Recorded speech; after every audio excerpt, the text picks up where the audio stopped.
کرتے ہیں بورے والا سے ہمارے نمائندہ 12 نیوز کی رپورٹ کے مطابق Burewala college of nursing and allied health sciences Burewala welcome party newcomer students. تفصیلات کے مطابق Burewala college of nursing and allied health sciences میں نئے آنے والے طلباء طالبات کے اعزاز میں ویلکم پارٹی کا اہتمام کیا گیا ہے، جس میں معززین علاقہ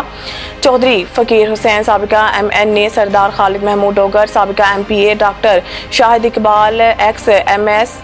بہاڑی ڈاکٹر محمد علی DDHO نے شرکت کی۔ طلباء طالبات نے اس موقع پر مختلف گیمز کے ساتھ ساتھ ٹیبلو بھی پیش کیا، جسے آنے والے مہمان گرامی اور طلباء طالبات کے ساتھ ساتھ شہر کے معززین نے بہت سراہا، جبکہ چودھری فقیر حسین ارائیں، سابقہ MNA اور سردار خالد ڈوگر کا MPA نے خطاب کرتے ہوئے کہا کہ نرسنگ کالج کا قیام بورے والا کی عوام کے لیے خوش آئند ہے۔ طالبات کو دور دراز کے علاقوں میں جانے کے بجائے گھر کی دہلیز پر ہی قومی معیار کے مطابق تعلیم حاصل کرنے کا موقع مل گیا، جس کی وجہ سے وہ اپنے اور گھر والوں کے لیے کامیاب ہو کر ملک کی ترقی میں اہم کردار ادا کر سکتی ہیں۔